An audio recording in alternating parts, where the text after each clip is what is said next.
গোলাম আজমের বাংলায় আওয়ামী লীগের ঠাঁই নাই, এই স্লোগান দেওয়ার পর পর বাংলাদেশের সুশীল সমাজের মাথা খারাপ হয়ে গেছে। বিশেষ করে মাসুদ কামাল, সাংবাদিক মাসুদ কামালের তো মাথা পুরোটাই নষ্ট হয়ে গেছে যে কি বলে এটা, গোলাম আজমের আবার বাংলা কিসের, বা গোলাম আজমের বাংলা কিভাবে গোলাম আজমের হলো। দেখেন, প্রত্যেকটা রাজনীতিবিদরা বিভিন্ন রকমের স্লোগান দিয়ে থাকে, বিশেষ করে তাদের যে রাজনৈতিক নেতা বা যার আদর্শ তিনি ধারণ করেন। যদি আপনি চিন্তা করেন যে আপনি যদি বলেন জিয়াউর রহমানের বাংলায়, অথবা তারেক রহমানের বাংলায়, খালেদা জিয়ার বাংলায়, এটা বলা যাবে। আবার আওয়ামী লীগ তারা বঙ্গবন্ধুর বাংলায়, শেখ মুজিবুর এর বাংলায়, এবং শেখ হাসিনার বাংলায়, এগুলো তারা কিন্তু বলে থাকে। তো সেই জায়গায় আপনার জামাত ইসলাম কি বলবে, বা জামাতের যে শিবিরের ছাত্র সংগঠন আছে তারা কার বাংলা বলবে, সেই জায়গায় তারা বলছে যে গোলাম আজমের বাংলায়। তো এবার সুযোগ কারা করে দিছে। এখন যে বারবার তাদেরকে আপনারা প্রশ্নের সম্মুখীন করতেছেন, এই গোলাম আজম যখন 1971 সালে মুক্তিযোদ্ধার বিরোধিতা করেছিল, কারণ তিনি চায়নি কখনোই এই বাংলাদেশ স্বাধীন হোক, পাকিস্তান ভেঙে যাক, এটা তারা চায়নি। এই হলো তাদের আদর্শ।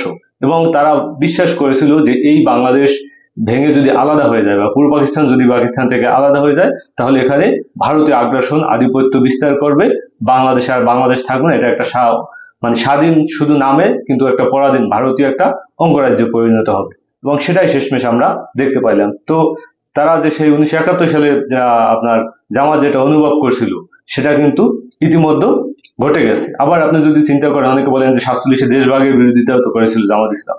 তো তাদের মতাদর্শ ছিল 47-এ দেশভাগে, যে এই দেশটা যদি ভাগে ভাগে বিভক্ত হয়ে যায়, মুসলমানরা কিন্তু একা হয়ে যাবে, এবং মুসলমানদের প্রতি অত্যাচার, নির্যাতন, নিপীড়ন শুরু হইবে। সেটা ইতিমধ্যে আপনারা দেখেছেন, ভারতে এটা প্রতীয়মান হয়েছে, যে ভারতে এখন মুসলমানদের 12,000 একর সম্পত্তি এই বিজেপি সরকার তারা আপনার নিয়ে নিতেছে এই ওয়াকফ বিলের মাধ্যমে। ওয়াকফ বিল পাশ করা হয়েছে। ওয়াকফ বিলটা কি, যে মুসলমানদের যে আগেকার সময়ের যে মসজিদ, মাদ্রাসা আছে, সেখানে যে কবরস্থান আছে, তাদের যে সম্পত্তি আছে, যারা মসজিদ মাদ্রাসায় দান করে দিয়ে গেছে, সেগুলোকে তারা দখলে নেওয়ার চেষ্টা করতেছে, এবং ইতিমধ্যে তারা বিভিন্ন জায়গায় নিয়েও গেছে।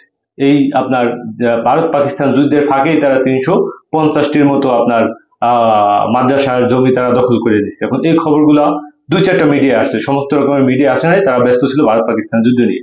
তো সেই 1947-এ দেশ ভাগের সময় যেটা আপনার এই জামাত উপলব্ধি করছিল যে মুসলমানরা বিপদে পড়বে, সেটাও বাস্তব হয়েছে। তো জামাত সবসময় একটা ইসলাম মানে ধর্মকে কেন্দ্র করে তারা রাজনীতি করে, এবং তারা চায় যে মুসলমানদের ঐক্যবদ্ধ রাখার চেষ্টা করে। তো সেই জায়গা থেকে তারা 47 সঠিক সিদ্ধান্ত ছিল।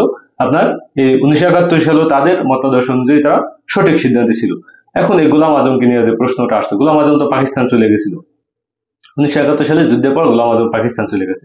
গোলাম আজমকে কারা বাংলাদেশে নিয়ে আসছিল? 1987 সালে সম্ভবত গোলাম আজমকে গোলাম আজম বাংলাদেশে আসেন, এবং বাংলাদেশে আসার পর তিনি আদালতে তার নাগরিকত্বের জন্য আবেদন করেন। আদালত রায় দিয়ে তারপর গোলাম আজমকে বাংলাদেশের নাগরিকত্ব দিয়েছে।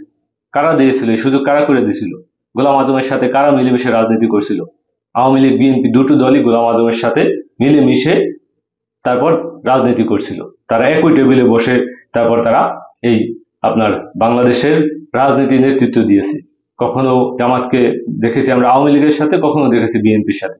আওয়ামী লীগের সাথে যখন জামাত যায় তখন বিএনপি রাজাকার বলে, যখন বিএনপির সাথে জামাত যায় তখন আওয়ামী লীগ রাজাকার বলে।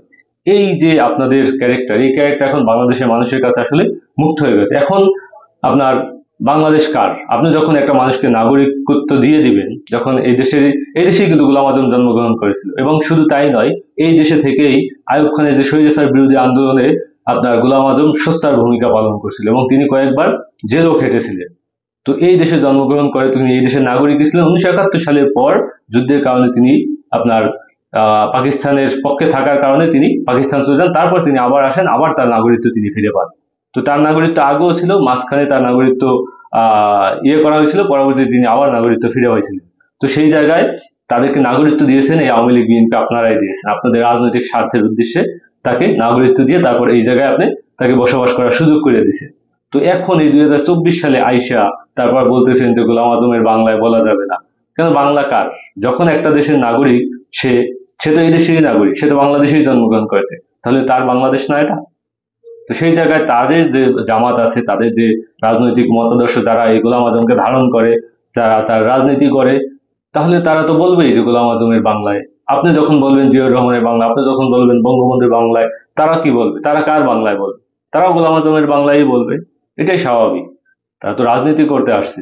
আর বিশেষ করে গোলাম আজমের অনেক গুণ ছিল। গোলাম আজম এমন এক ব্যক্তি ছিলেন, যখন তিনি আপনার তিনি তো অধ্যাপকও ছিলেন। তো অধ্যাপক থাকাকালীন অবস্থায় তিনি যখন ক্লাস নিতেন, তখন নাকি তার ক্লাস করার জন্য ছাত্ররা বসার মতো জায়গা পাইতো না। আর অন্যান্য ক্লাসে ছাত্রদেরকে খুঁজে পাওয়া যাইতো না। এরকমই তিনি একজন কারিশমেটিক ব্যক্তি ছিলেন, এবং কখনো আওয়ামী লীগ তাকে দেখে আকৃষ্ট হয়েছে, কখনো বিএনপি আকৃষ্ট হয়েছে। তো সেই জায়গা থেকে অবশ্যই তারা তাদের মতামতের জায়গা থেকে গোলাম আজমের বাংলায় তারা বলতেই পারে। এখন আপনারা সেই 1971 সালকে বেঁধে দিয়ে তারপর আপনারা তার সমালোচনা করবেন, এটা বলা যাবে না, ওইটা বলা যাবে, আর তাদের সাথে আপনারা মিলেমিশে রাজনীতি করবেন, এই যে নাটক সিনেমা, এগুলো আর বাংলাদেশের জনগণ দেখতে চায় না। আমি মনে করি তাদের জায়গা থেকে তারা স্লোগান দিয়ে যাক, আপনারা আপনাদের জায়গা থেকে দিয়ে যান। তারপর বাংলাদেশের মানুষ বিচার করবে, বাংলাদেশের মানুষ দেখবে যে কারা ক্ষমতায় আসতে কি হবে, কাদেরকে ভোট দিলে কি হবে, এটা তারা বিবেচনাধীন করবে। কিন্তু একটা স্লোগানকে কেন্দ্র করে যে রাজনীতি, এই রাজনীতি সবসময় ছিল, এখন আছে, ভবিষ্যতেও থাকবে।